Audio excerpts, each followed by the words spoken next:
Good morning. Please call the council to order. This is Fritz, Here. Fish, Here.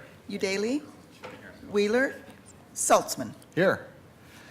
And our first order of business is to elect a new president of the council. Mr. President, I nominate Commissioner Amanda Fritz. I'll second that. Okay.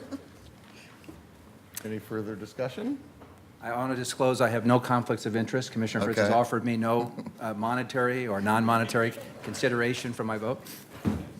Well, great. Carla, please call the roll.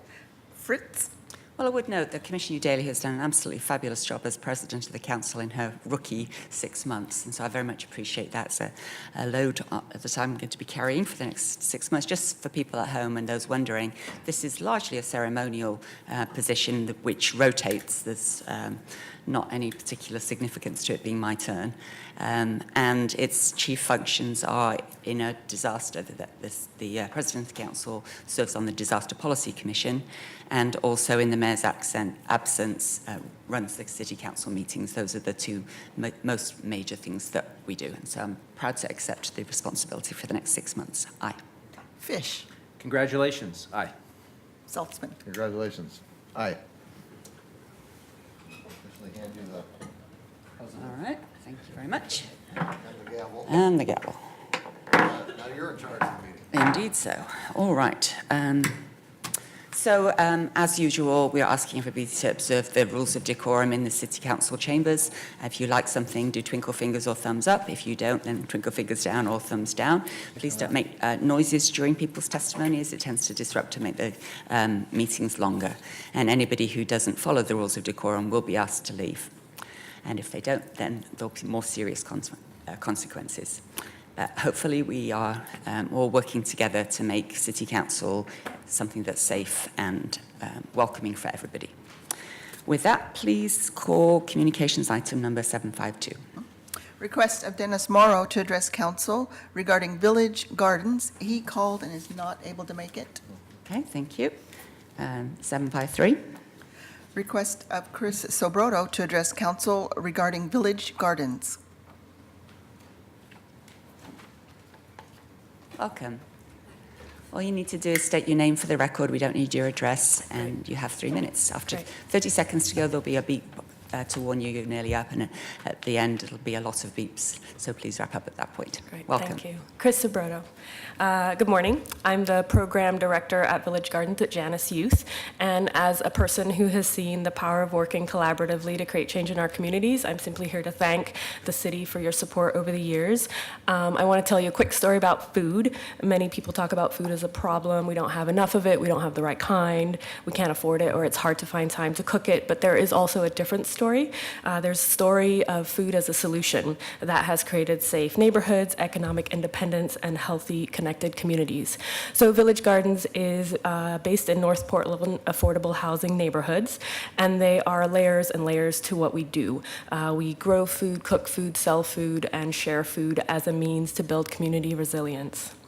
And to date, the work of Village Gardens includes free community gardens, community orchard, chicken program, FoodWorks Farm, which employs about 30 youth a year on our through urban agriculture, a market gardener program, which supports small business development for refugee and immigrant farmers, and a seasonal farmers market that brings fresh local produce to a low-income neighborhood.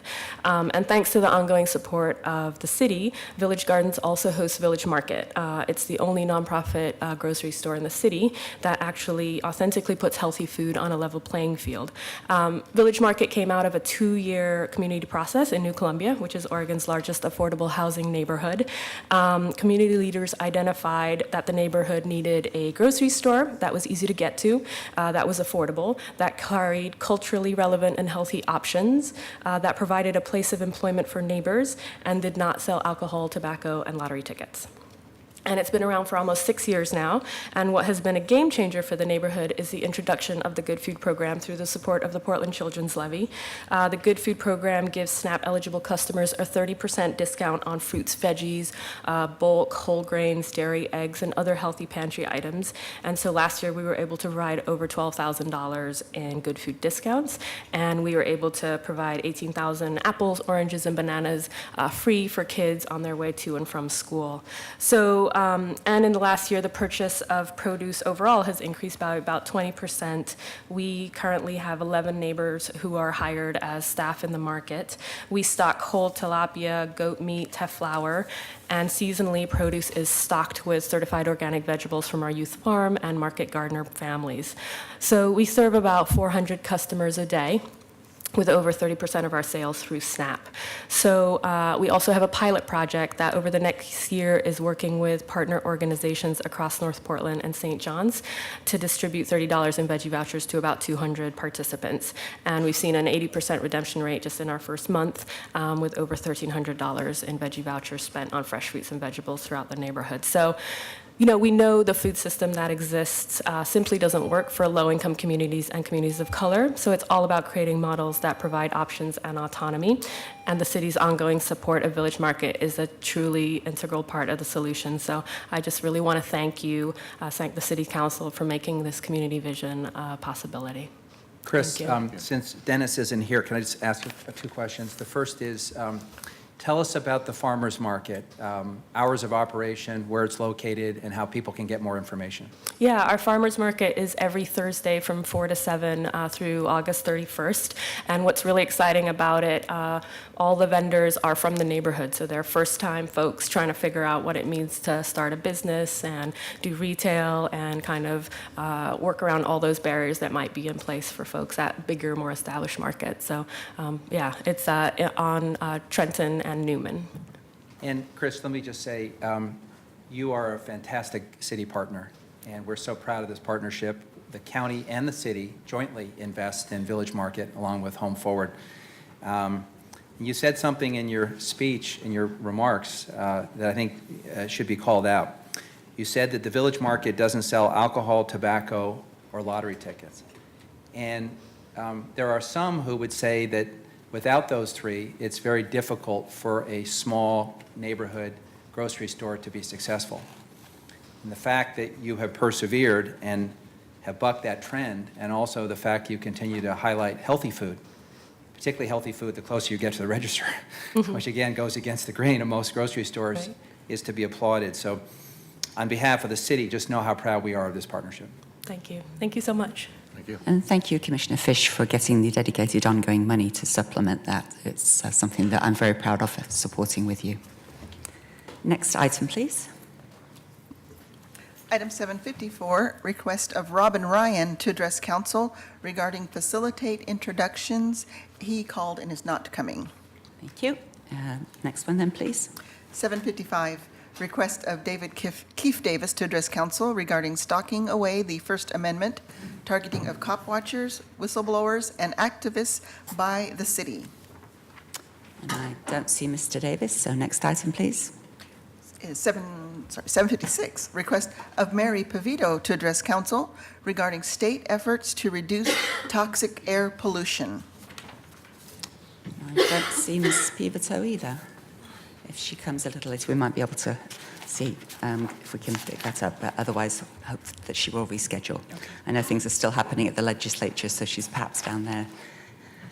Thank you. That concludes the citizen communications. I have 2 items pulled from the consent calendar, numbers 764 and 766. Does anybody want to pull any other items? Seeing none, please call the roll on the remainder of consent. Saltzman?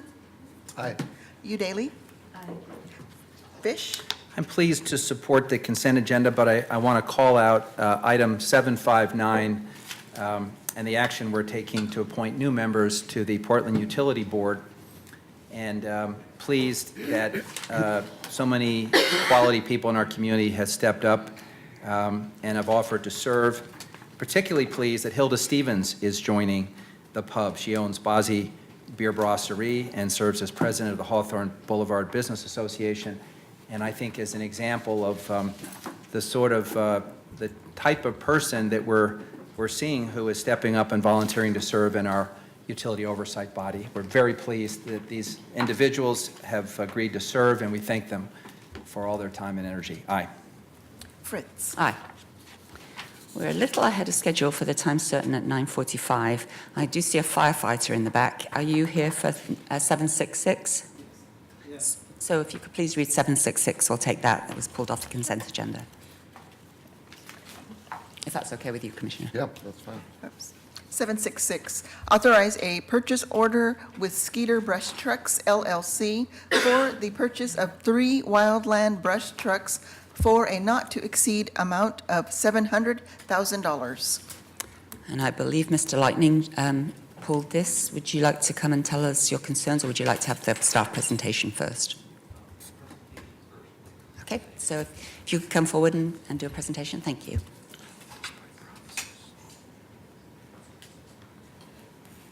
And I appreciate you being right on hand so that we can take care of this now.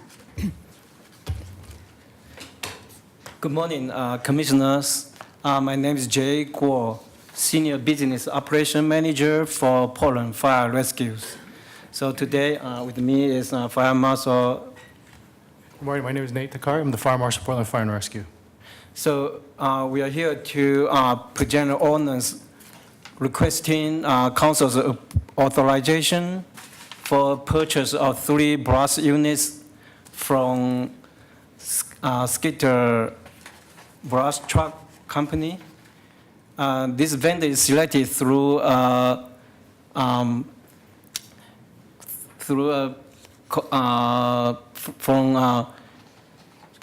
Houston Calveston Area Council's cooperative purchase agreement that can be used by other government. The purchase amount is total of $700,000, which are entirely funded by the 2010 GO bond, public safety GO bond. So that's kind of, any questions? Not sure what the concern is, but if you could stand it. Does anybody on the council have questions? You could take a seat and we'll ask Mr. Lightning to come and tell us his concerns, questions.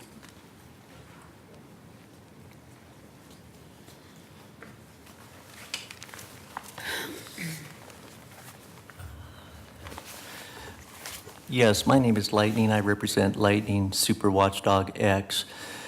One of the concerns I had, again, is just on, in my opinion, when we have items in excess of $500,000, everything should go on the regular agenda and not on the consent agenda. The public needs to have a better understanding on what we are purchasing.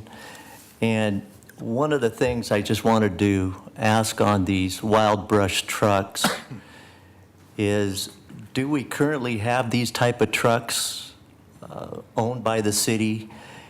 And again, what I want to see on the, if we do, on the current trucks that would probably be taken out of service, I want to make sure these are not donated to any nonprofits, given to any nonprofits. I want to see these put up for auction and the money go back into the funds at the fire department. I don't like to see anything given away. I don't think the city should be giving away any type of vehicles. And basically, I wanted to have a clear understanding on that. By purchasing these vehicles now, will we be, like I say, taking out of commission current vehicles, and how many? Thank you. Thank you. And if you'd like to come and respond to that. I will say, in response to the first point you made, Mr. Lightning, that Mayor Wheeler has not set a council rule of anything over 500,000 goes on regular agenda yet. Certainly something that he and his staff might consider. Okay, about the reserve. So our replacement criteria is for frontline fire apparatus is 15 years or 120,000 miles mileage. And the question is, so we own some already, do we? Yeah, so these 3 are due for replacement over 15 years, and we always kind of put into reserve for another 5 years before we either we donate most to other smaller fire department. They don't have that kind of equipment. So, and if no, then we just go with a surplus process with the state, surplus process for sale. But usually the price is very low, so not worth much money. So. And do we have any idea where the 3 that we are taking out of service are going to go to at this point? Those are still be in the reserve first. Uh-huh. Yeah. Do they go to fire companies within Oregon or elsewhere? We most are in the local in Oregon State, but we do have other like go to Mexico, like fire engine and truck for sister city. Thank you. Any other questions? Thank you very much for being here. Thank you. And council discussion? Please call the roll. It's Press not on an emergency, moves to second reading next week. Thank you. And now it's 9:45, so we can do item 757. Proclaim July 2017 to be Portland Prep Awareness Month in Portland. So, Madam President, I'm going to welcome our honored guests forward, make a couple introductory remarks, ask you if you would do the honor of reading the proclamation, and then we'll turn it over to Peter. This morning, we welcome Peter Paraso, pinch hitting for Tyler Tremere, Executive Director of Cascade AIDS Project, and he's joined by Carlos Negrete and Morgan Jade. The City of Portland is deeply and proudly committed to public health, and our commitment is more important now than ever because of the repeated efforts in Washington, D.C. to cut funding for important health services and to eliminate health care for tens of thousands of Oregonians. That's why we're proud to be leading on a local level and thankful for partners like Cascade AIDS Project. In April, CAP opened the PRISM Health Clinic, a new resource for specialized health care for the LGBTQ community. I think Peter will tell us it's the first such specialized care facility in the state of Oregon, which is a very proud day for our community. And it represents yet another great partnership between the city and Cascade AIDS. And by the way, the city was very proud to support PRISM with a $100,000 grant from our Special Appropriations Fund. And now I'll turn it over to the President of the Council to read the proclamation. Thank you, Commissioner Fish, and thank you for your work on this important item. Whereas everyone in our community deserves access to comprehensive information and medical options for preventing HIV. And whereas without public health interventions, 1 in every 214 Oregonians will contract HIV in their lifetimes. And whereas in July 2012, the United States Food and Drug Administration approved the first medication for use as HIV pre-exposure prophylaxis, or PrEP, signaling a new era in HIV prevention. And whereas PrEP is highly effective, providing up to 99% protection against HIV infection. And whereas the state of Oregon is a national leader in HIV prevention, covering the full cost of PrEP for most Oregon Health Plan recipients. And whereas the City of Portland has supported local nonprofit Cascade AIDS Project's PRISM Health Center, a primary care facility specializing in healthcare for LGBTQ plus people. And whereas current efforts in Congress to appeal the Affordable Care Act and undermine public health presents a significant risks to the fight against HIV infection. And whereas the City of Portland is deeply committed to public health, supporting access to healthcare from all members of our community, and working with partners like Cascade AIDS in the fight to prevent HIV. Now, therefore, Ted Wheeler, the Mayor of the City of Portland, Oregon, the City of Roses, does hereby proclaim July 2017 to be Portland PrEP Awareness Month in Portland and encourages all residents to observe this month. Thank you very much. Peter, welcome. And for that, I'm kind of gathering it's a vaccination. It is I should let our PrEP navigators, Carlos and Morgan, talk Okay, more well, specifically about it. But it's a preventative measure that you take once a day. Do you guys want to? Peter, why don't you start by introducing yourself and then just... Sorry, that's ahead of myself. Good morning, Commissioners. My name is Peter Pariso. I'm Director of Strategic Development for Cascade AIDS Project. And with me today, we have Carlos Negrete and Morgan Jade, two of our fantastic PrEP navigators, who will give you a little bit more information about what PrEP is and how it is, why it's an important preventative strategy for us to engage in. And then we can answer some questions, but if you guys want to take that. First, we would like to thank, sorry, my name is Carlos Negrete, and I would like to thank the City of Portland for joining us against the fight of HIV. It is our privilege to be here today representing Cascade AIDS Project and Prism Health PrEP program. As mentioned earlier, July of 2012, the FDA approved the first medication as PrEP, which stands for pre-exposure prophylaxis, and is a new prevention tool that can protect against HIV up to 99% if taken as prescribed. Hi, I'm Morgan Jade. Thanks for having us today. So with this new tool, we were able to start a new conversation about HIV prevention in the 21st century and open the door to see what other prevention tools are out there and what new tools can be available in the future. We know that PrEP works, but when it comes to the HIV fight, we can't move forward without addressing the disparities and lack of access faced by our communities, especially queer people of color. We need to focus on encouraging our communities to talk about new prevention tools and let them lead the conversation when it comes to HIV prevention. We thank you for being here, and we encourage to start the conversation to break the stigma of HIV and PrEP. We welcome you to think of how you can bring PrEP Awareness Month to your community and loved ones, and the first step is to start a conversation. So in answer to your question, Commissioner, the PrEP is a once a day pill regimen. So it's basically an HIV medication that you take as a preventative measure, and it prevents you from contracting the infection if exposed to it. So it has a 99% effective rate and has pretty much been adopted by most major metropolitan areas, San Francisco, New York, LA, Seattle, as their primary prevention tool in the to stop the spread of HIV. And it's entirely covered on the Oregon Health Plan?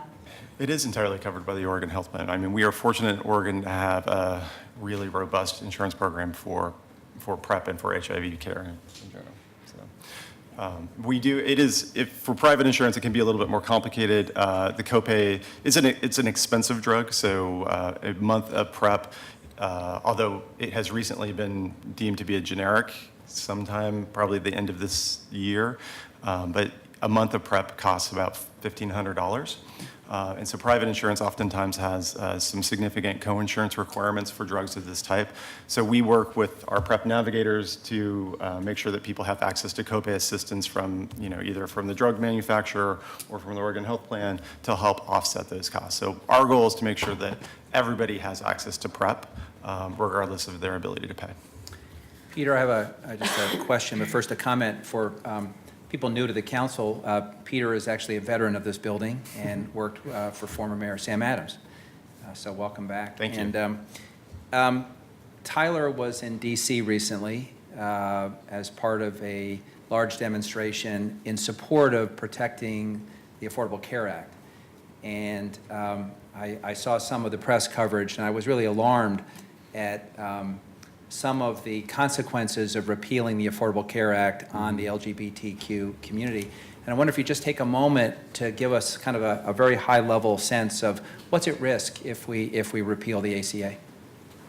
Yeah, I mean, I think we've probably all read about the stories of what's happening with the ACA. If repealed, it will have a significant effect on Oregon's ability to provide coverage for HIV-positive individuals and health insurance for LGBTQ plus individuals as well. So, I mean, we'll see the disparities faced by the LGBT community with regards to accessing good primary care health care are significant and well documented, and so we're just creating another barrier to allowing people to access health insurance.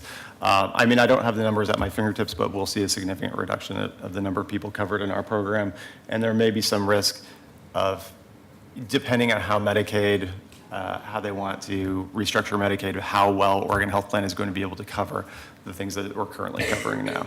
So. Well, another example of where this debate is really a question of life and death for people in our community, so. It really is. I mean, taking away health insurance from millions of Americans is tantamount to a death sentence for a minority of them, certainly. So PrEP sounds like an amazing drug. Who discovered it? It's manufactured by Gilead. It's Truvada. It is a drug that is taken as an HIV medication, and so one of the I forgot what the technical terms is, but one of the other uses for the drugs that it was approved by the FDA was as a preventative measure. So it basically prevents the virus from being able to be uptaken in your immune system.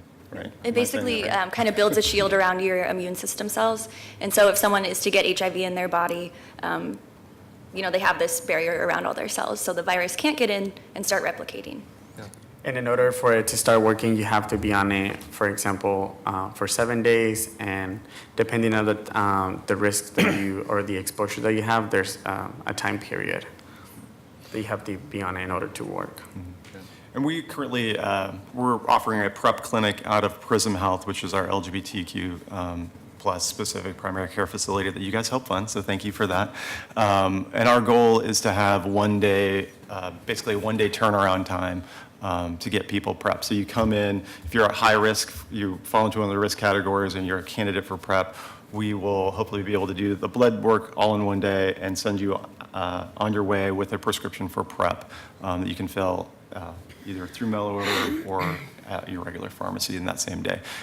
Typically, that has taken somewhere between a month or a couple of months to do if you're going to a like Kaiser or another larger health system, because they'll run the lab. It'll take several weeks for the lab to come back, and then you have to come back and get it retested before you can actually get the prescription. So what we're really hoping to do with PRISM is compress that timeline down to one day to make sure that everybody has access to PrEP when they need it and how they need it.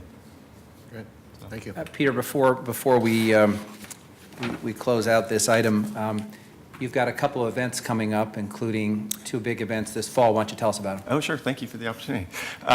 September 9th is Portland AIDS Walk. I hope you will all consider joining us. It is happening at the Neighborhood Fields Park, one of my favorite parks in the city. Thank you for that as well.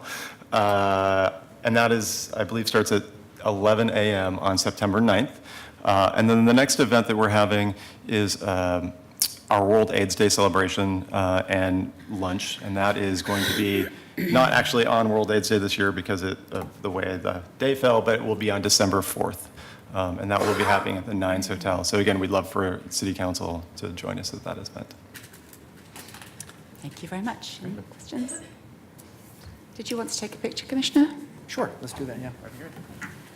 So if we can go assemble up front.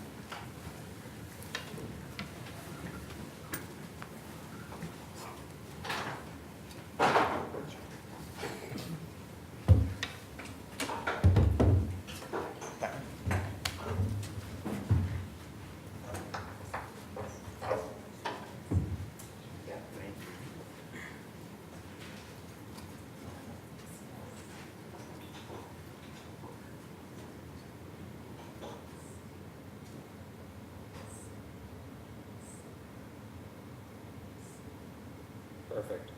Thank you. Thank you very much. Thank you so much. Thank you. Thank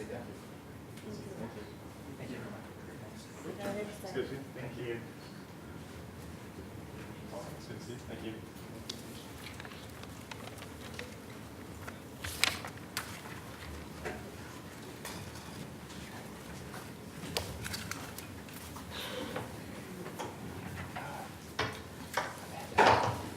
On the first item on the regular agenda, I have some remarks just to tee it up. Okay. Commissioner Salzman, do you have anybody here to do the other item that's pulled off consent? Which item was that? It's 764 for streetcars. Yes. Oh, yeah.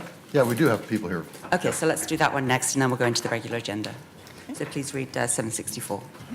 Authorize intergovernmental agreement with Sound Transit for cooperative procurement of modern streetcars. Good morning. Good morning.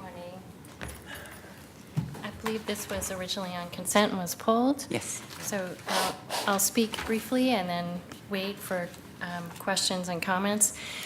This ordinance authorizes a cooperative procurement agreement with Sound Transit. As you may know, Tacoma is one of the few cities that operates a streetcar of the same size and type as we do. They are working towards the procurement of new vehicles, and they have included in their request for proposal the option for the city of Portland to purchase cars through them should we wish to do so in the future. This agreement puts the procurement agreement in place. It is not authorization to purchase vehicles. It is not assurance that we would ever even use this contract, but under Washington procurement rules, apparently there needs to be an agreement between the two government entities. And is there only one place that one can buy streetcars? So my understanding is they've done a request for proposals, and there are a number of vendors who have responded. I truthfully do not know, as they work through the selection process, which company they're going to contract with. So that I'm assuming that they have different standards for participation by minorities and women and other protected classes that we do. So how can we be sure that whoever they choose is going to be the best for Portland? Well, we do not have to use this contract. It will be available to us as a means to purchase should we wish to do so. If we don't find the contract acceptable, we're under no obligation to use it. Thank you, that's helpful. Anybody else have questions? I'm assuming that there may be some cost benefit to Right, ordering together, so that, yeah. because we have similar vehicles, yes, they would basically have the specifications already prepared for the vendor at the time they did the RFP, so it would potentially save time and money. Cool, thanks. Thank you. I believe Mr. Lightning pulled this one as well. Let's hear testimony if you wouldn't mind hanging around. The questions have been answered? Okay. Thank you very much. Now, this one, again, is a non-emergency ordinance, so it passes to second reading. All right, thank you very much, everybody. Let's go to the first item on the regular agenda. Item 768, revised transit lodging tax code to provide administrative subpoena authority to the Director of the Revenue Division to ensure compliance with short-term rental laws and regulations. Commissioner Fish. Thank you, Madam President. And we welcome Thomas Lanham to explain this matter. The City of Portland regulates short-term rentals like Airbnb and HomeAway. We have a duty to ensure that guests are safe. For example, that every short-term rental unit has basic safety features like a working smoke detector. Unfortunately, many of the short-term rental companies have done everything they can to thwart regulators, and in doing so are putting consumers at risk. Despite repeated promises from some of these companies, over 70% of all short-term rental units in this city continue to operate illegally. Today, we are seeking council approval of a new tool to help ensure public safety and compliance with our rules. And with us this morning is Revenue Bureau Director Thomas Lanham to walk us through the ordinance. Welcome. Thank you, Commissioner. My name again is Thomas Lanham. I'm the Revenue Division Director, and joining me is Scott Modi from the City Attorney's Office, should you have any questions for him. I think Commissioner Fish covered the background pretty well, so I'll be brief. The ordinance before you this morning arises from prior City Council direction and Resolution 37287, passed on May 24th, 2017. The ordinance grants administrative subpoena authority to the Revenue Division to enforce provisions of the Transient Lodging Tax Code. Enforcement of the city's fire, life, safety, and tax code provisions is extremely difficult in the short-term rental market because websites such as Airbnb, HomeAway, and others obscure the actual listing address and contact information until a location is actually booked and paid for. On some of the websites, hosts can actually drag and drop a pin anywhere they choose on a map representing their listing location. And this is what is displayed to guests and city enforcement officers, which obviously complicates the enforcement environment. The Revenue Division has one staff person assigned to investigate thousands of potentially non-compliant listings and locations and this person must currently attempt to correctly identify actual rental locations using multiple databases and tools before determining their code compliance. This is a very time-consuming and frequently problematic approach to enforcement. In some instances, our enforcement officer is ultimately unable to determine the actual location information from the sparse information available and must move on to the next listing. City Code currently grants the Revenue Division authority to require short-term rental websites to provide host information.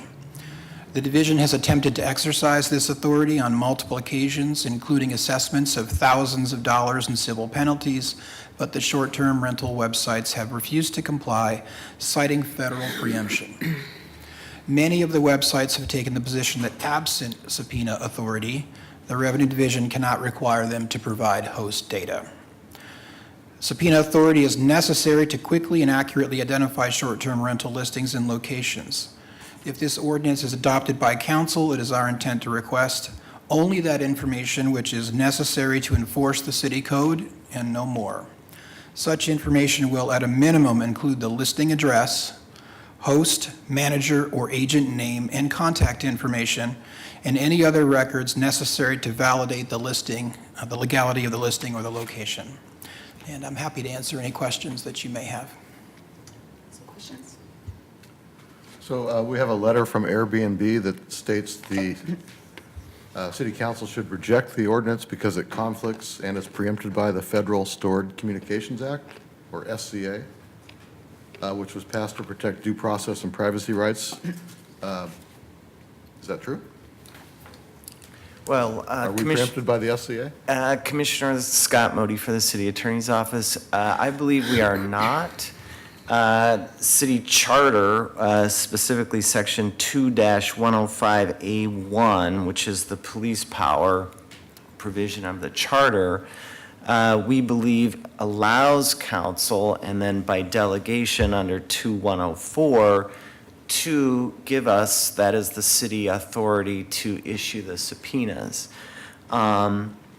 Basically, that 2105A was enacted by the legislature as part of the city's legislative charter back in 1903, and therefore our position is that the SCA does not preempt the city from issuing the subpoenas. So that, I could cite some additional cases to you, but that's the gist of our opinion. So that section of our charter goes back to 1903? Yes, yes it does. So I assume we would argue that it's not preempted because of its long time.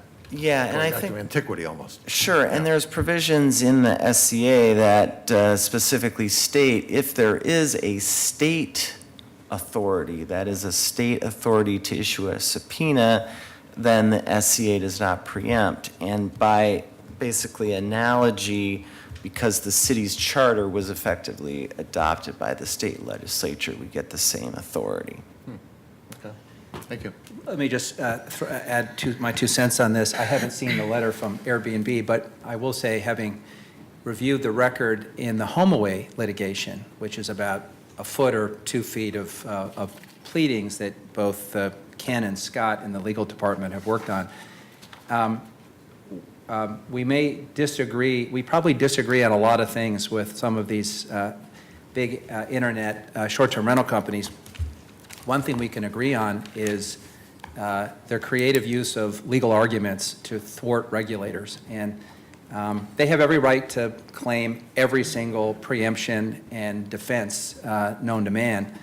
Having read the pleadings, though, I give them credit for being especially creative in all their theories. And at the end of the day, and this is my interpretation, what they fear the most is that if we get the information of where their hosts are located, and if we enforce the law, it may be that a lot of those hosts cannot come into compliance with the law. And that means they won't be able to collect a fee from people advertising an illegal unit on their platforms. And since there's a lot of money at stake, I'm not surprised that they've kicked up so much legal dust. I will also say that if someone gets a lawful subpoena from the city, they're of course free to challenge it in a legal proceeding. So if they believe it's preempted or they have any other defenses, I can assure you Airbnb and HomeAway will not be shy about going to court and trying to convince a judge. I agree with that, Commissioner. We've certainly had several lawsuits over the course of the last few years. I will offer just kind of a homey analogy because I think sometimes the legal stuff gets complicated and we lose track of the human side. In my view, the position taken by these big internet out-of-state companies that are matchmakers, that match, guests with hosts, is not dissimilar from the Hilton company announcing that as its new policy, they're not going to publish the address of their hotels. You would say that's absurd if Howard Johnson and Motel 6 and the Hilton said that it's a matter of privacy. We're not going to disclose where our hotels are. That is sort of the equivalent of what these internet companies are doing. And as a result, they are potentially putting guests in harm's way. And that's the part where the city has a concern. And to add on to that, Commissioner, we're not asking for the purchasers' information, is that correct? People who rent Airbnbs? Correct. Our concern is there's a host and a guest. When guests rent, we want to make sure they're safe. And we're talking about things like a working smoke detector. And so we want to make sure the guests are safe. And the only way we can do that is to ensure that the law is enforced as against the hosts. And currently, a lot of these companies refuse to disclose the address and the names of their hosts, making it very difficult for Thomas to do his job. Thank you. Other questions? Thank you very much. If we'll hang around and see if there's public testimony, we might want you to respond to. Thank you. Yeah. No one else signed up? Okay. If anybody would like to come and testify on this item in addition to Mr. Lightning, please come forward.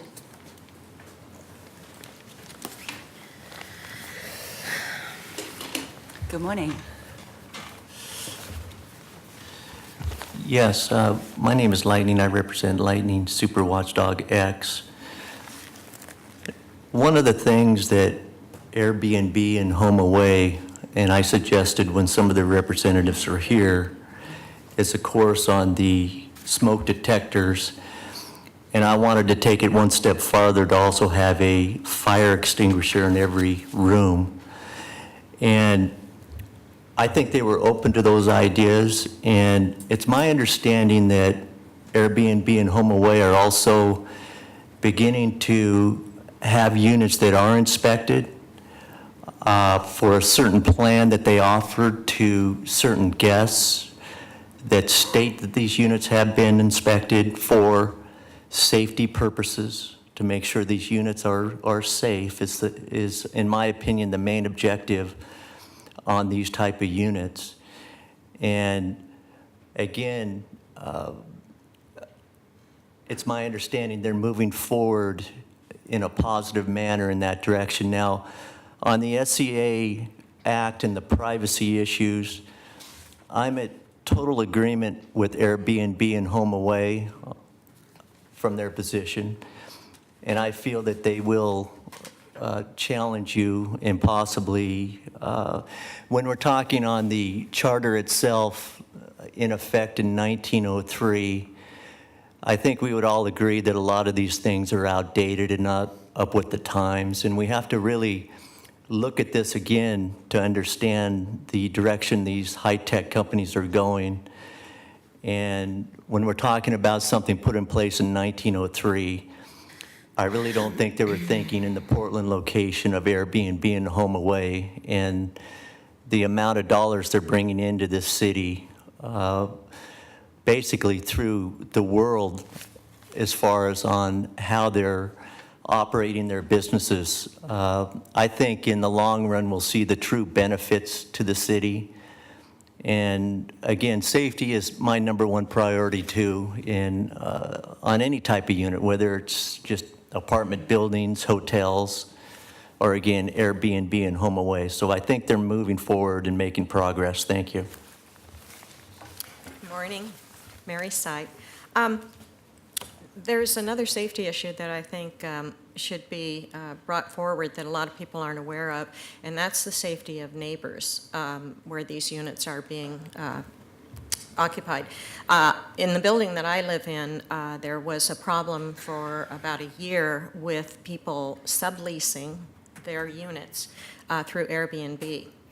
What this meant to people like me residing in a building in a downtown core area was that people that we did not know were having free access to come and go in our buildings.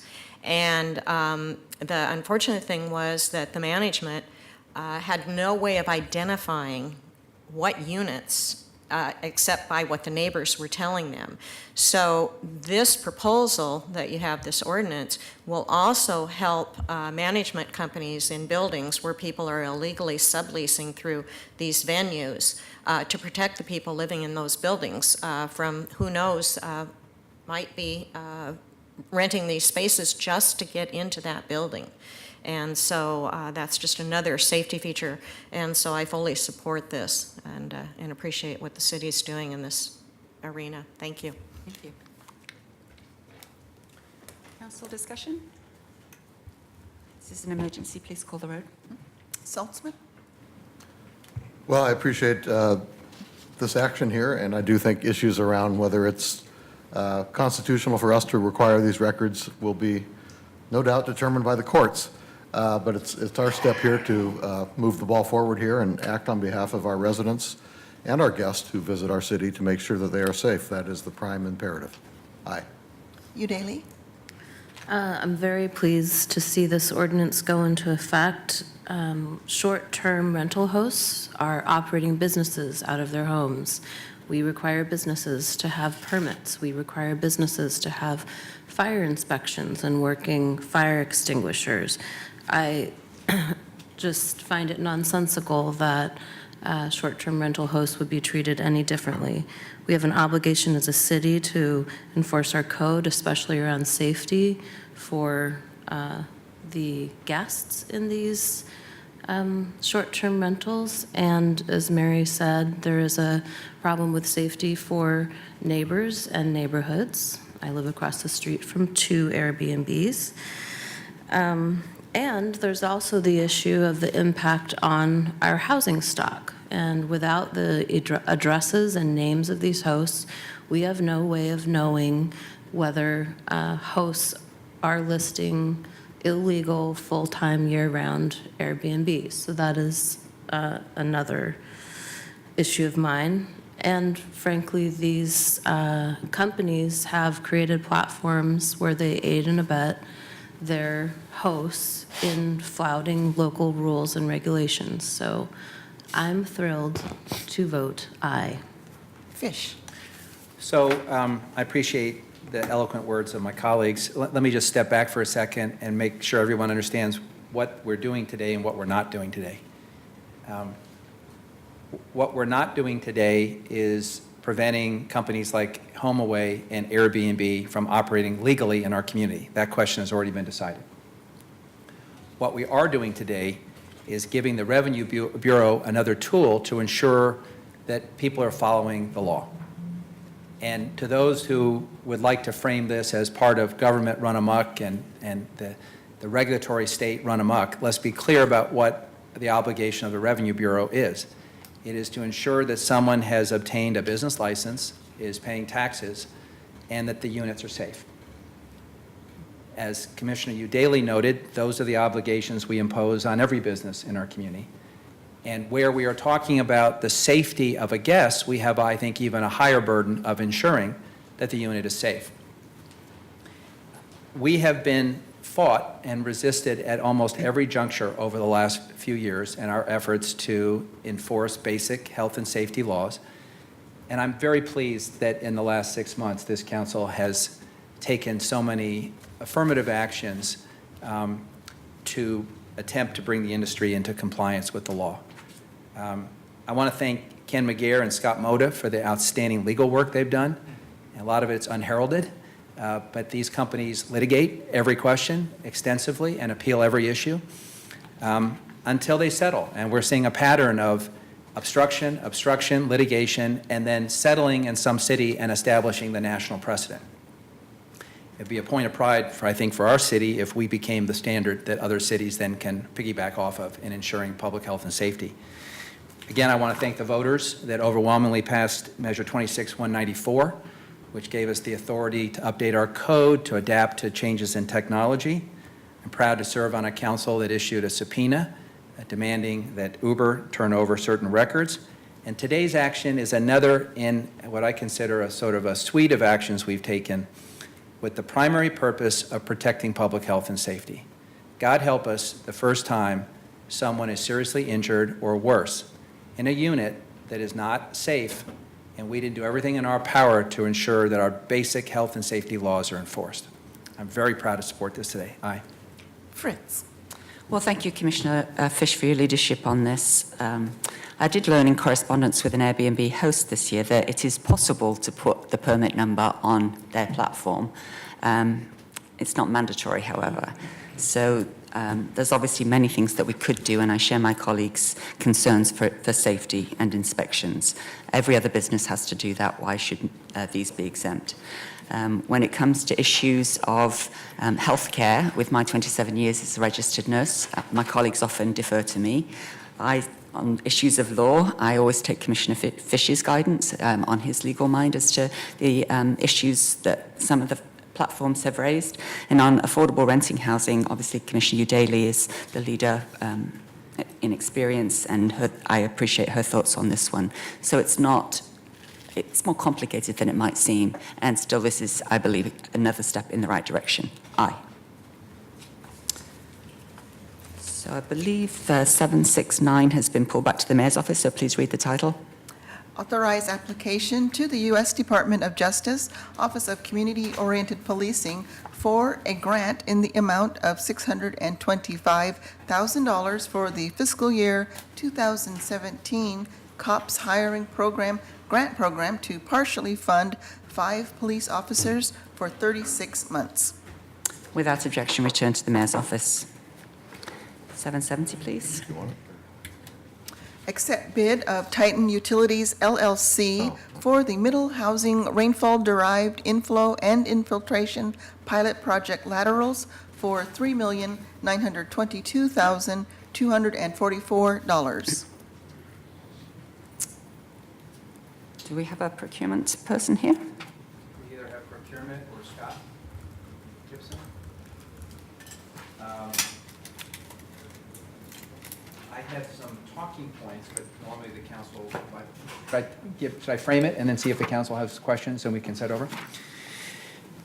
The purpose of this ordinance is to authorize the interim chief procurement officer to execute a construction contract for the Middle Hillsdale RD2 pilot project laterals in the amount of $3,922,244. Ordinance number 188248 was approved by City Council on February 22, 2017, authorizing the Chief Procurement Officer to issue a competitive solicitation for the Middle Hillsdale RD2 pilot project laterals on behalf of BES. The construction cost based on bids received is $3,922,244. The engineer's estimate for the project was $3,400,000, and the confidence level was high.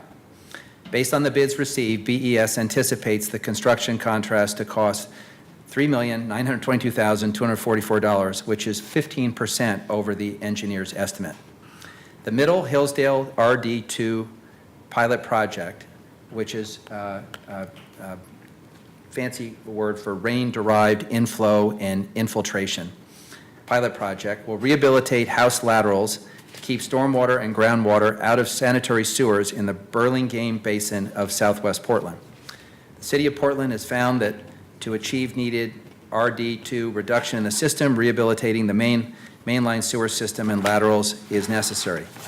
This project rehabilitates both public and private portions of the laterals. There is a total of $2,400,000, or 62% of DMWESB participation, which is very high on this project, including the prime contractor at 41.5% and certified contractors at 20%, apportioned as follows. DBE $780,000, performing traffic work, saw cutting, trucking, and sewer work. WBE $10,000, performing arborist and tree work, and ESB, $15,000, performing plumbing. Titan Utilities LLC is located in Beaverton and is a state-certified ESB contractor. Turn it over to the president. Thank you, Commissioner. That was very interesting and well done. Any questions from council? Does anybody want to testify on this? No one signed up. Hearing none, it's a report, so Move acceptance of the report. Second? please call the roll. Saltzman, Aye. Udaly, Aye. Fish. Particularly pleased with the equity numbers on this project. Well done, both to procurement and to BES. Aye. Fritz. I agree. It is good to see this. Aye. Next item, please. Item 771, authorize a contract with Applied Technical Systems, Inc. to provide telecommunications cabling and related services not to exceed $2,500,000. Good morning. Commissioners. My name is Beth Fox. I'm the Communications Division Manager for BTS, and this is a contract that we're exercising. I am not sure if procurement is here today or not, though, to speak to this if you have procurement questions. I do know it's a cooperative contract for this. Here we go. Sorry. Thank you very much. It was a mad rush. I'm very, very sorry. It's all right. Thank you. Okay. This is I'm really sorry. It was a kind of a long run from over there, and it caught me totally by surprise and out of breath. I'm really sorry. It takes everybody by surprise when we're actually on time these days, but that's all right. We could maybe have Bev read your thing for you if you're too puffed. Okay, the Applied Technologies Systems is a cooperative agreement tied to, actually was to a Multnomah County agreement that we're piggyback on to. So it's fully authorized by procurement standards, and if you have specific questions about the ordinance or what we're acquiring with it, Beth is here. No questions? All right. Thank you very much. Anybody want to testify on this? No one signed up. Yeah, I know. And this is an emergency ordinance. Please call the roll. Saltzman, Aye. Udaly, Aye. Fish. Aye. Fritz. Aye. Thank you very much. Just came in the nick of time. You have the next one too? We do. All right. Next item, please. Item 772, authorize a contract with Motorola Solutions, Inc. in the amount of $14 million to provide public safety communications equipment and related services. Okay, thank you. Motorola Solutions are public safety equipment. This is a standard master agreement that has reached the end of its 10-year life cycle. So this is a new contract to basically roll it forward and keep the same systems all in place for the next 5 years. Question on something of a contract of this size. What are the factors that you take into consideration, whether to extend an existing 10-year contract or go out and do a new procurement? Basically, that would be a bureau-based decision, but the thought process is with all of the equipment already in place, going out and redoing all of our systems, the cost in that would be huge. You would spend a great deal more than we would trying to simply moving our standard existing systems, which are fully functional and working quite well, forward. And then, same line of reasoning, without a broader RFP to test the marketplace, how do we ensure that the contract price with Motorola is in line with the market? The pricing structure in the agreement, which was already determined to have been effective, is rolled forward. All we're taking is inflationary increases. They're not upping the cost of specific items, racking them up 40, 50% or something like that, simply because they have the standard type inflationary increases are all they're taking. So we're rolling forward the base pricing just as it was. Okay. And what was the previous contract's number? The contract number? Yeah, no, not the number of contract. What was the amount in the previous Over the one? 10-year period of time, I believe the amount came to about $38 million. That also included monies from the recently concluded public safety, the PSSRP radio project. So costs outside, if you removed all of the costs from the PSSRP radio project, we're at about 24 to 28 million during that 10-year period of time. So this is significantly less. It's a 5-year contract versus a 10-year contract. And why is that? The city charter requires us to do a 5-year contract, and then it allows us to do a 5-year extension should we choose to. We're limited at 5 years by charter. But the first one, it said the charter was 10 years. Charter said we had to do it every 10 years. We're required to either resolicit or, in any event, write a new contract after 10 years. So we can do a 5-year contract, then we're allowed to do a 5-year extension, which is 10, and then we're done. We either have to have a new contract or a new solicitation. In any event, it results in a new contract. I remember the initial purchase being quite controversial, and I share Commissioner Fish's concerns about how do we know. I mean, some technologies have come down in price over the last 10 years. Well, I guess a related question, if I could, because that is, what's the shelf life of this technology? So one of the things you said was, well, we've already made a huge investment in the technology. I understand that. But technology, I mean, every year it seems like my iPhone becomes obsolete. So when do we have to consider a complete overhaul of this system because technology has made the big leap forward? I think most technology needs to be updated within 3 to 5 years, barring cell phones, which tend to be almost a yearly occurrence. The brand-new equipment that's just been put in by the PSSRP project, much of that equipment can be in place and maintained for up to 10 years. The equipment that we're going to be purchasing or would be purchased on this master agreement would be the radios and the accessories for those radios. And with the new digital upgrade to the radio system, the radios themselves are actually twice as expensive as the older radios were. So if we approve this ordinance, which essentially is a 5-year extension of your existing contract, is it likely that in 5 years, when you come back to council, that's when we'll be discussing whether to put the whole thing out for bid again for purposes of seeing whether there are competitors who want to come in and offer a better package? I don't know if that's what we're going to do, but I believe at the end of 5 years, we have the ability to assess whether or not that's what we want to do. I think the thought process is to be at about 4 years roughly, give or take, and begin the evaluation process in the marketplace and see what kind of looks out, what else is out there. So we start to look at that, and then at that 5-year point when we would need to extend, we should have the information in hand to say, do we extend or do we go for a brand-new look? Do you need a friendly amendment to confirm that that will be the protocol, that within the 5-year period, you'll do that assessment and that this doesn't just become an automatic renewal in 5 years? Certainly, Commissioner, it's your guys' prerogative to do that if you would like, but that's our standard process. That's what we would do anyway. Okay. So, but Before you truly, make- it's up to you. Before you make that amendment, Commissioner Daly, do you have any? Okay, If that's your standard process, I'm content with building a record on that question. But I think if this is approved, I think when you come back in 4 to 5 years, the council at that point should have a more comprehensive discussion about whether the entire system needs to be put out to bid. Certainly. I think you've made an argument that this 5-year extension is in the public interest. I think beyond that, it starts, there are questions that the council will have to grapple with. Certainly. Thank you. Commissioner Saltzman? So are current radios equipped for digital?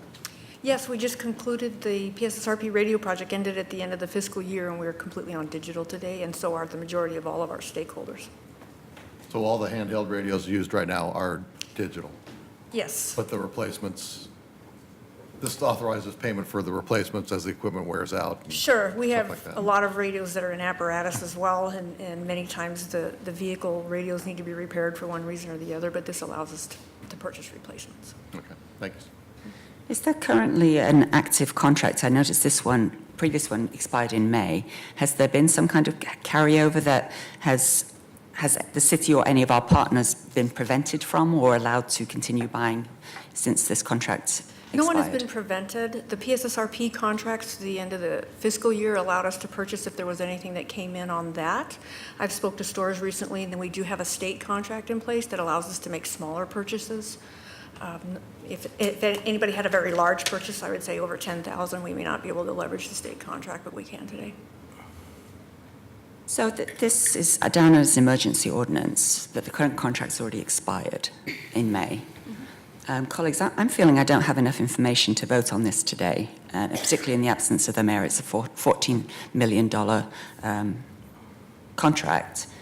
So I'd like actually more of a breakdown of the specific things that this 14 million would pay for compared with what were the costs of those things in the previous project. I mean, obviously, twice 14 million is 28 million, which is part of what you said in your answer, but I can't tell from the information I have as to how it's done. So I'd like to... I won't be here next week. Carla, do we have four people next week? Yes, You're just going to set this over with the emergency clause for a week? Well, we'll certainly take public comments, yes, but I would like for that to happen, set it over for a week with the emergency clause so that Mayor Wheeler can come back and answer any, and I can, in the interim, I can get any information that I would like. Right. Anybody would like to testify on this? I have one person signed up, Shedrick J. Wilkins. So if you could take a seat, we'll call you back if needed. Thank you. Morning, Mr. Wilkins. I'm Cedric J. Wilkins, and I think the Motorola company is probably the greatest telecommunication company in the entire world. I think the first thing they did is they took the starter battery for a car and used it for radios in a police car.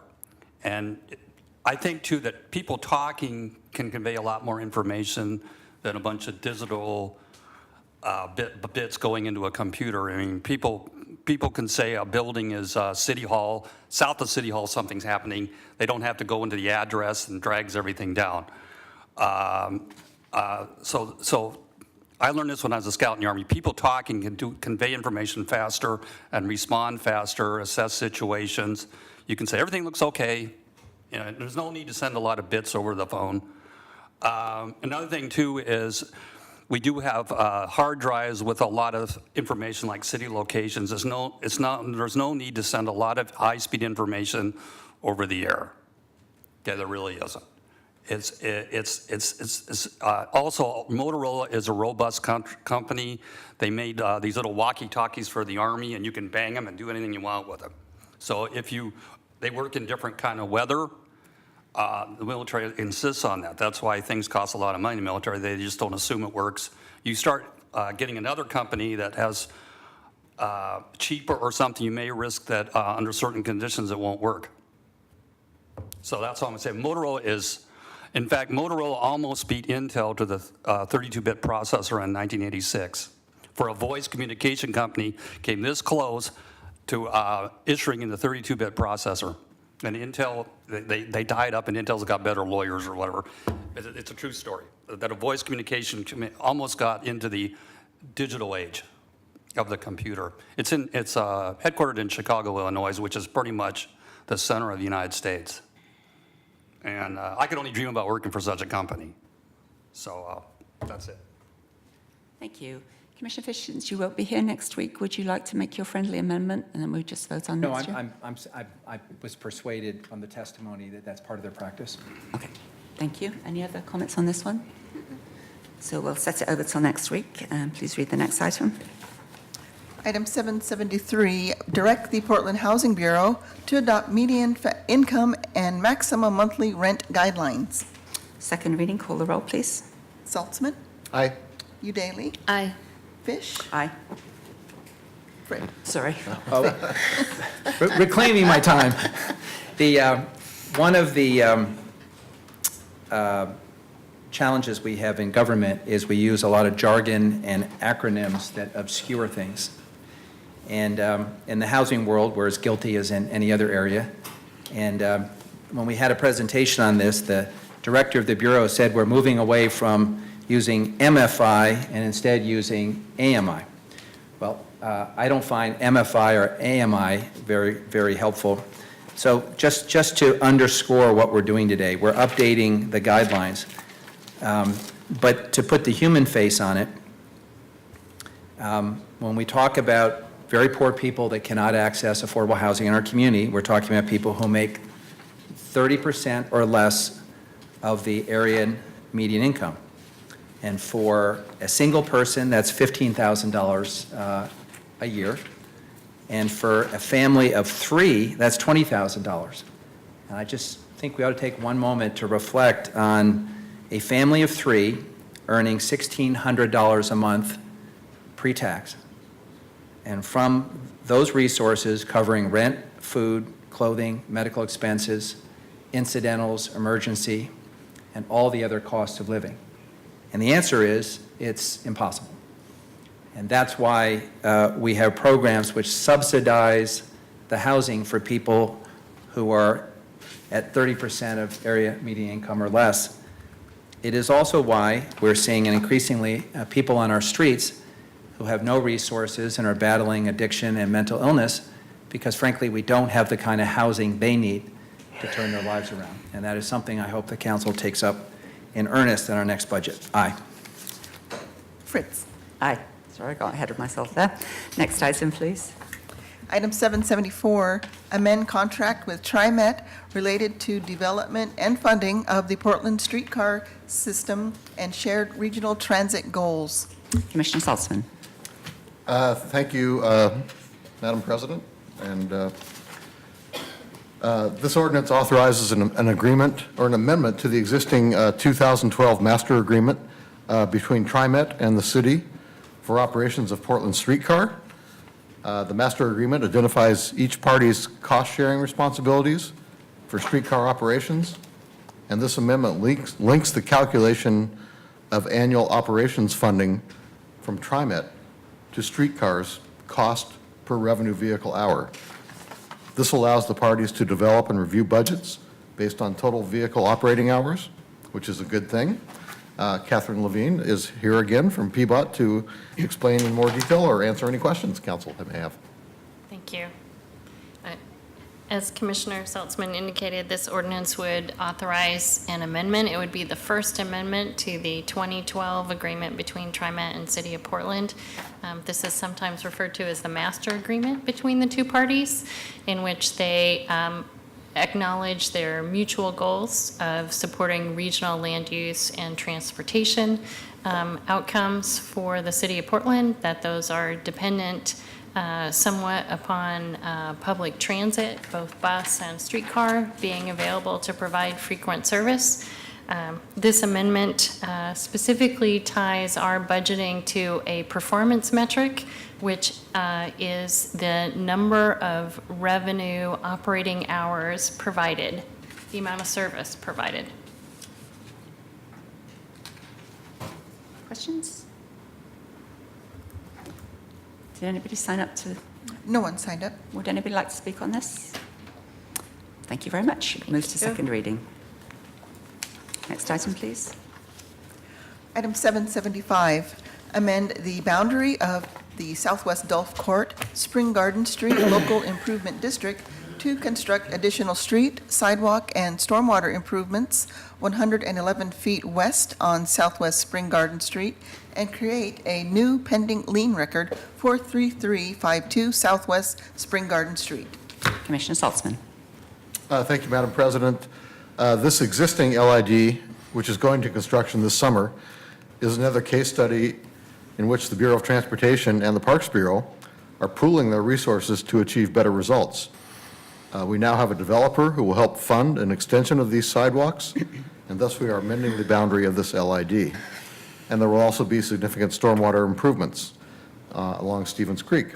So I'll turn it over to Andrew Abbey to show us the amended boundary and answer any questions. Thank you, Commissioner Saltzman. Andrew Abbey, Local Improvement District Administrator. This will be a very short presentation. It is only one slide, and Carla's passing out the hard copies. So I put a pink circle around the property that has opted into the LID, and we notified all the existing property owners in the LID of the proposed change. We received no remonstrances against the scope change, and so the request is for council to pass this to a second reading and approve this next week. I'm happy to answer any questions you might have. Questions, Councilman? This is a leading contender for the most economical PowerPoint of 2017 award, the coveted award, one page, so well done. Thank you. And very nice that the additional property owner kind of completes the LID. I know that that took some work on your part. Thank you. Thank you. Anybody wish to testify on this? No one signed up. Seeing none, it moves to second reading. Next item, please. 776, create a local improvement district to construct street, sidewalk, and stormwater improvements in the Northeast 27th Avenue and Holland Street Local Improvement District. Commissioner Salzman. Thank you, Madam President. Bureau of Transportation is pleased to form this LID with 100% petition support for its creation. This project will support efforts by the Oregon Department of Environmental Quality to build a transfer station to handle debris collected by River City Environmental in a responsible manner that is also good for the environment. This project is also good for Portland's economy, as it will help facilitate the continued expansion of River City Environmental, a rapidly growing small business in Portland. Again, Andrew Abbey is here to answer any questions the council may have. Thank you, Commissioner Saltzman. Andrew Abbey, Local Improvement District Administrator. As you pointed out, we had 100% petition support for this LID as amended. We did not receive any remonstrances against LID formation. I gave a council presentation in May, and I wasn't rerunning that presentation today, but happy to answer any questions you might have. Questions? Seems straightforward. Thank you. Does anybody want to testify on this? No one signed up. And that's another non-emergency. Moves to second reading. Next one, please. 777, authorize the acquisition of 2.2 acres of real property at 1610 Southwest Taylor's Ferry Road for $525,000 to be used for natural area purposes and increase the capacity of the park system. Thank you. This is in Portland Parks and Recreation. It's an exciting property that we've determined that the seller only wanted to sell it as a whole property, but still there's a house on it which may be habitable and is not needed for environmental protection. So I think this may be getting us the best of both worlds. Emily Roth from Portland Parks and Recreation will explain more. Thank you. Good morning, Commissioners. Emily Roth, Portland Parks and Rec Senior Planner. The property is presently owned by Eric Fry, and it is off of Taylor's Ferry Road. It will be a piece adjacent to Marshall Park, and it will allow us safe access from Taylor's Ferry to Marshall Park.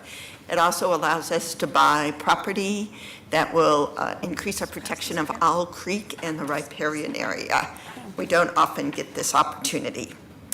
It is a joint purchase, once again, between the Bureau of Environmental Services and Parks, using Parks SDC funds and the Greater Green money from the Bureau of Environmental Services.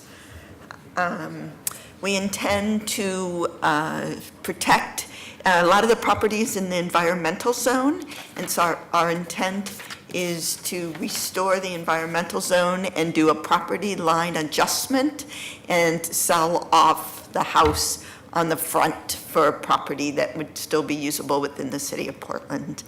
There is a outbuilding on the back that is at the edge of the conservation zone that we intend to remove, along with a lot of invasive species. Thank you very much. And that presentation was even more efficient. 0 PowerPoint slides. I can just hold this up so that people can see it. That's essentially the property will be petitioned off at the top to keep the house next to the road. And the rest of it, as Emily said, will go to extend and access Marshall Park. So it's a particularly prime property, and I appreciate Commissioner Fish and the Bureau of Environmental Service for partnering on this one. It has multiple benefits. And if I could just clarify, the Bureau of Environmental Services is covering 10% of the acquisition costs through the Greater Green funds. But as you pointed out, once the sale of the lot is affected, then all or a portion of that will be reimbursed on the sale proceeds. That is correct. Thank you. Any other questions? All right, thank you. If you stick around, is there any public testimony on this one? No one signed up. Mr. Lightning, Oh, please. Mr. Lightning. Great, thank you.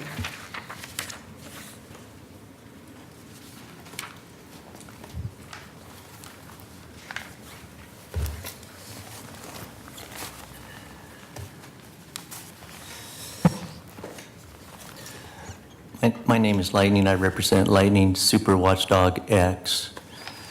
Now, I do like the fact that you did an appraisal on the property to determine your value. Again, I always ask the City of Portland, when you're selling the City of Portland's properties, have an updated appraisal done.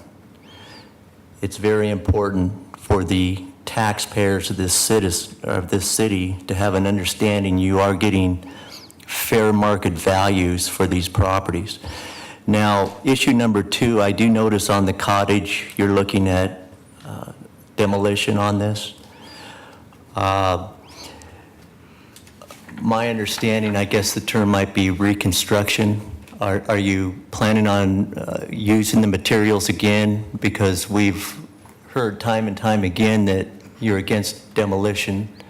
I just want to know what type of practice you're going to use on this cottage. Issue number 2, I understand you will be selling the house also. Was there any estimated value on how much you will get just for the house being sold on the current market? Because you've stated that you'll also take those funds and apply that back to the cost at this point. And I guess just from my position, some of these outlining properties of these parks, is it really necessary at the end of the day to purchase these properties? We have in the parks division, you control close to 8,780 acres. You currently have tax lots of close to 1,800. As you know, the City of Portland is the largest landowner in the city. And again, I've stated my position is that I want more private investors having access to that property. And the reason why I say that is so that I don't want to lose that tax revenue that goes back into your general fund. And that's the only reason why I'm saying that. A lot of people may not understand my position is that we want to make sure that there's that balance created to where we're not jeopardizing our property tax revenue to pay reasonable salaries, to pay pensions.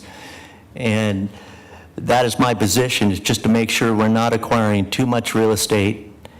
And other than that, I don't have a problem with this overall purchase due to the fact you will be selling the house and going in that direction. Thank you. Thank you. I'd just like to go over some of those questions. There is a question on the cottage as to whether it's a shed or a habitable dwelling. We'll certainly be looking into that more.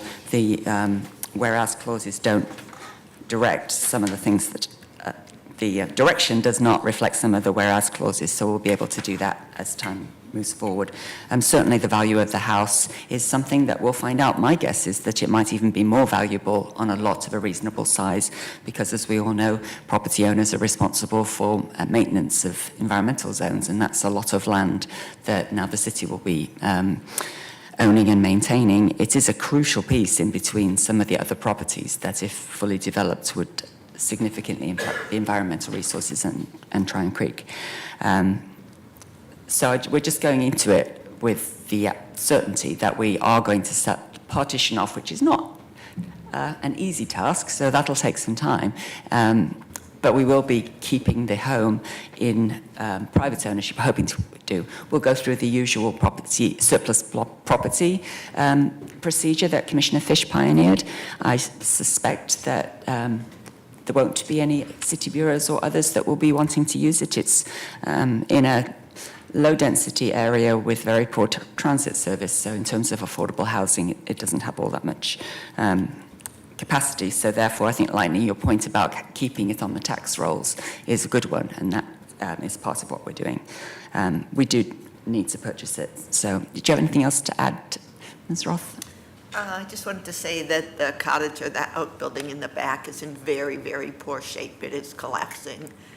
It's a hazard at the site, and we will follow our demolition policy that anything that can possibly be recycled and everything else we will do, our due diligence. Great, thank you very much. Seeing no further discussion, it's an emergency ordinance. Please call the roll. Saltzman, Well, it's always great to add to our park system. Aye. Udaly, Aye. Fish. This is a good day. Just want to highlight a few things. First is the tremendous partnership between the Parks Bureau and the Bureau of Environmental Services, and this is yet another example. Two, as Commissioner Saltzman said, here we are adding to our inventory of natural area, protecting natural area, while also protecting riparian habitat. And three, the financing system for this is a good deal for taxpayers and ratepayers. 90% of the cost will be borne out of so-called systems development charges, which are fees that developers pay when they develop. So developers are helping to acquire this. 10% will be paid for from the Gray to Green Fund, which specifically targets these kinds of acquisitions. But even that investment will be reimbursed once from the proceeds of the sale. So I think this is a good deal for the community, for ratepayers and taxpayers, and it's well structured. Aye. Fritz. Thank you, colleagues. I will be putting this document into my physical record, and we will email you the PDF to add to the council records. I'm really pleased for this to be coming through. It's been a challenging one to think through. Emily Roth has done yeoman's work, and I really appreciate it, and excited to be adding this other piece to the Tryon Creek linkages, as we call it, with the headwaters sites on one of the last remaining free-flowing streams in the city of Portland. Aye. Motion passes. Next item, please.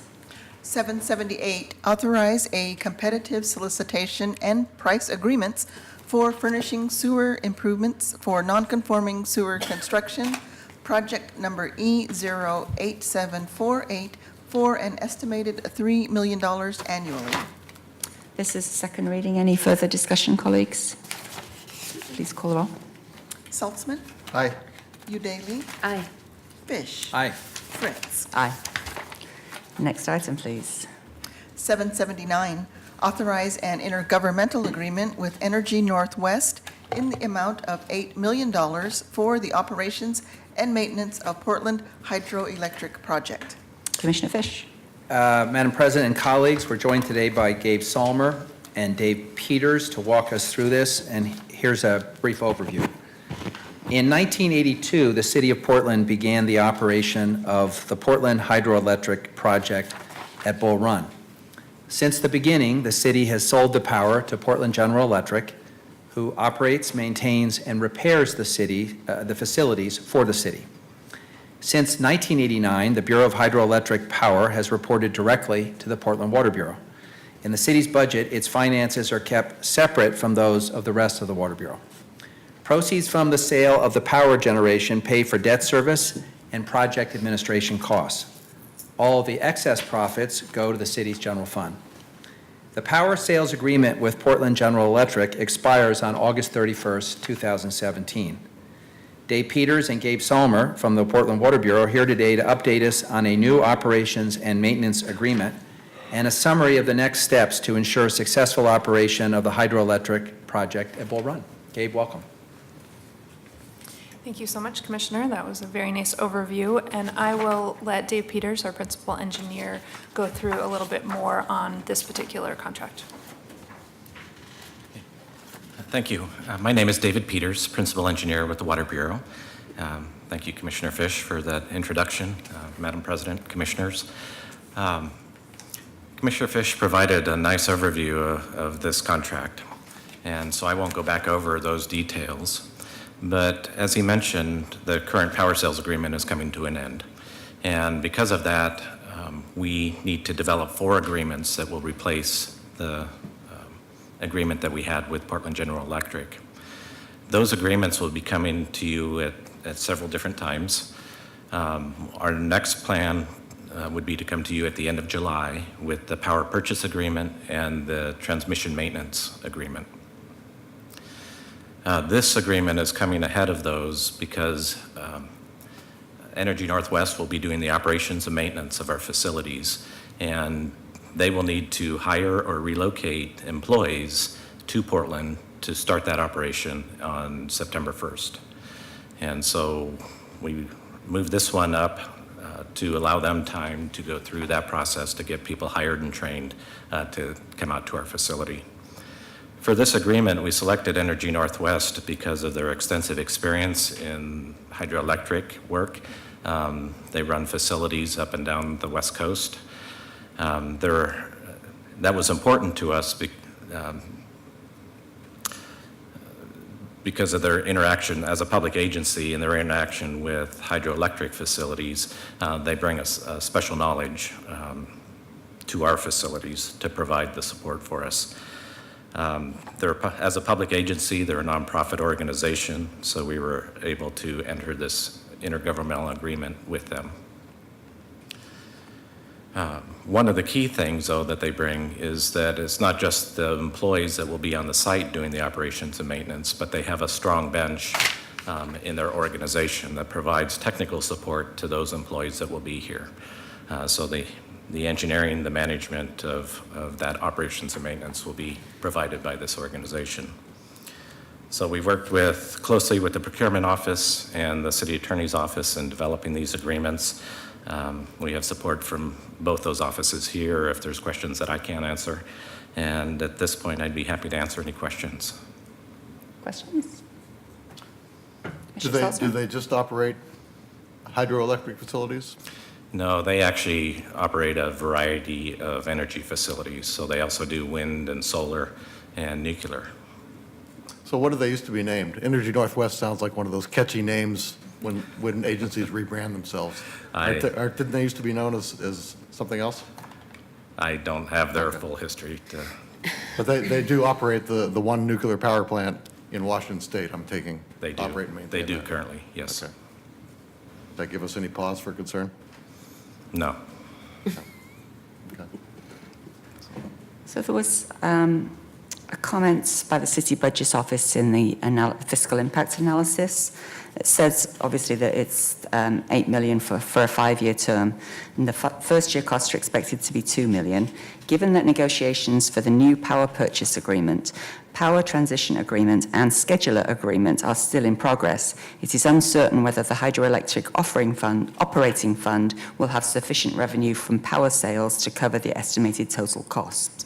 City Budget Office notes that if revenue is not sufficient to cover unmet hydropower liabilities, then the general fund may be liable under the new agreements.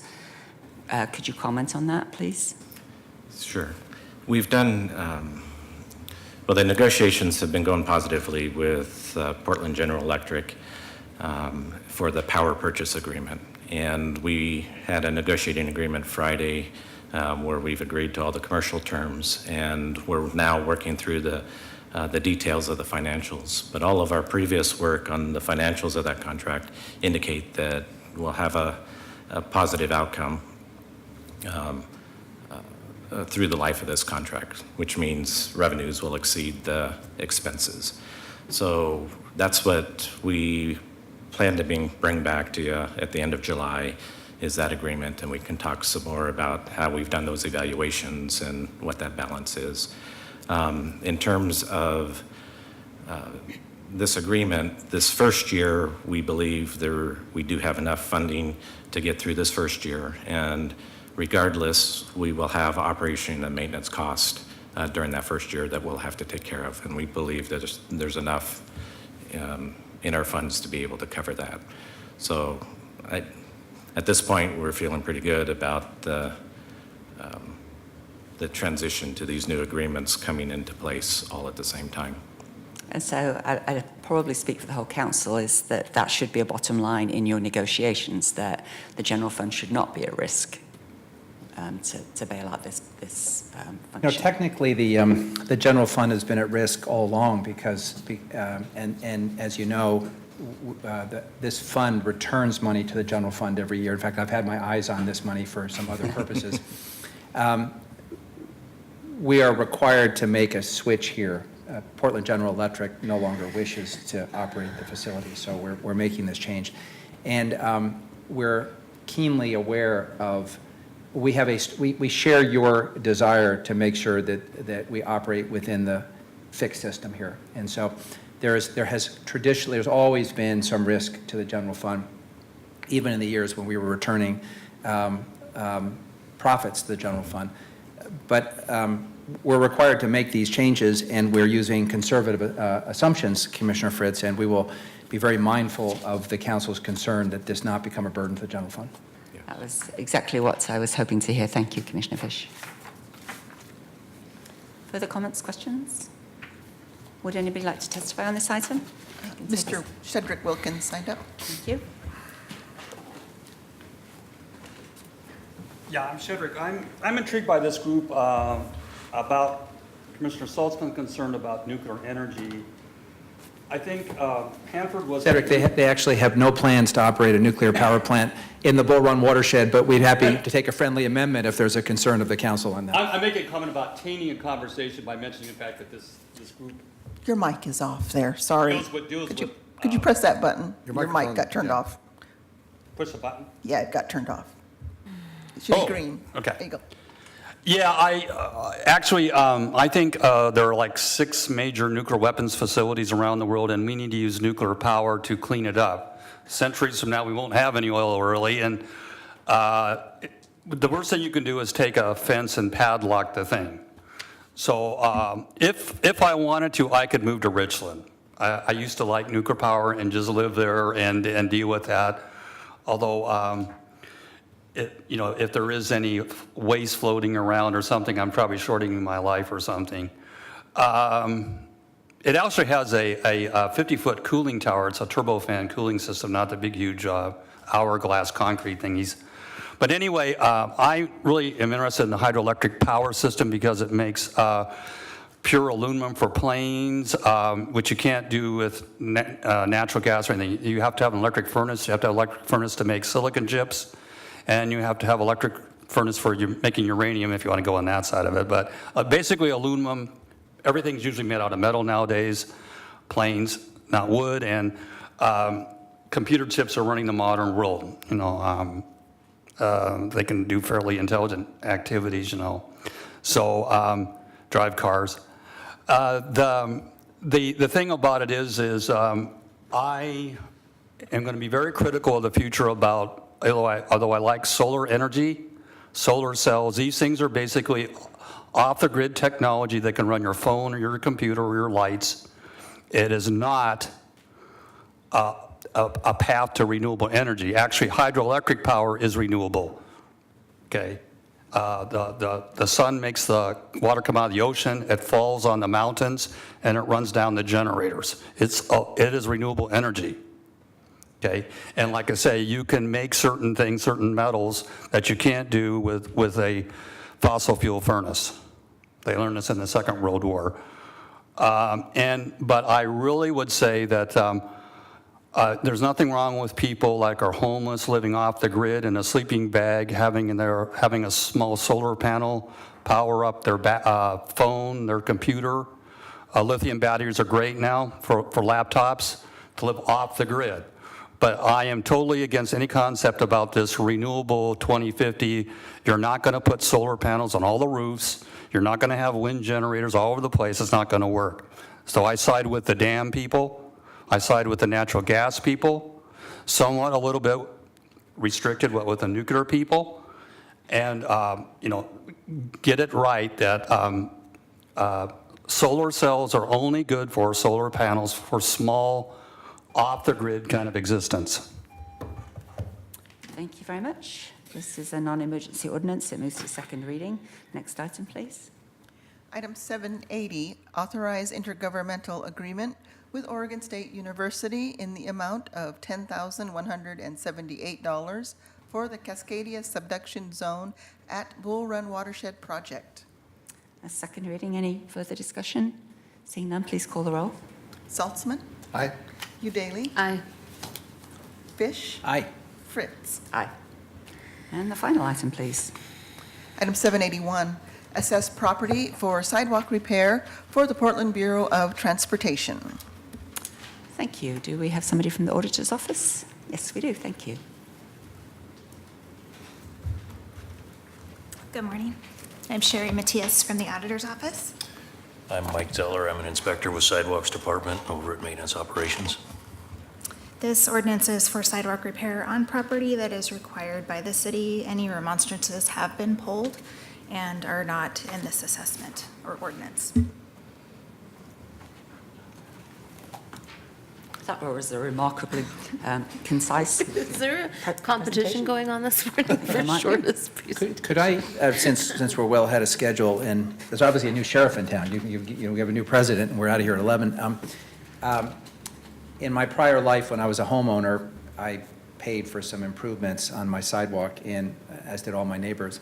And we had a conversation about how to make the notices be more friendly, and also to provide additional information about whether you could finance the improvements and things of that nature.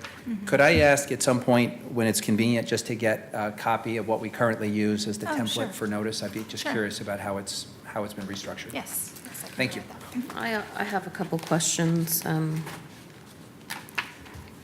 This is an extraordinary amount of money. I'm wondering how much of it is the actual cost of the repairs and how much are fines and fees? The Auditor's Office charges a 10% fee, and everything else is from the sidewalk maintenance office. And some of that includes permit fees, Okay. which would be a minimum $60 up to a maximum $500. So does this person own multiple lots? I mean, Some people own multiple lots. It's based on tax lots. Each one of the items or what's repaired. okay, these are, I get it. Okay. So a street in my neighborhood I walk by every day, I suddenly notice there's a lot of sidewalk repairs going up. Does that mean the city's been to that street recently? Is that why? It could be that had a sidewalk inspector go by on a complaint. It's driven by complaints. So when a sidewalk inspector gets a complaint, he'll inspect the block face, not just the one at one individual property. He'll do the block face. Okay, thanks. Well, I'll use my old neighborhood in Grand Park as an example. My understanding is there was a complaint about a sidewalk in the vicinity of my house. And the inspector then inspected, a 2 or 3 block radius or whatever the guidelines are, and discovered that lots of sidewalks needed to be repaired. So we actually tried something new and different. We came together as a collective, pooled our resources. We had a particular neighbor that took the lead on this. We then, because we got all these solicitations from companies that, once they found out we had to do this, offered to provide the services. So we went through a process of selecting someone, got the best price. In fact, they got a discount because of the volume. And then we coordinated the work so it was all done roughly the same time. But that's why, as I learned the hard way, a complaint about one person's sidewalk often leads to lots of citations because the inspector's already there and they're going to tour the immediate area and cite everybody that has a problem. Correct. In my neighborhood, of course, in my old neighborhood, the problem was typically caused by the roots of trees in the right-of-way. Correct. And so. So these become liens against someone's property, and do we have any assistance to offer very low-income homeowners, like seniors or? Not at this time. Nothing We like used to that. have senior citizen deferrals, and that was phased out about 9 years ago. So there's no assistance for senior citizens or low income at this time. But we do offer financing. Do you have any idea why that was phased out? It was a state program. Oh. that- Yeah. operated by And the state. Say no more. the question about financing was the issue we raised, I think, about a year ago, which is making sure that in the FAQ and in the notice, the homeowner is apprised of the fact that there is a program through which they can get financing at attractive rates. which was not as clear, I think, in the documents that I got. So that's what I'll be looking for, among other things. All right, would anybody like to testify on this? No one signed up. Seeing none, it's non-emergency, so it moves to second reading. Anything else for the good of the order, colleagues? Seeing none, we have no meeting this afternoon or Thursday, so we are adjourned. They'll be-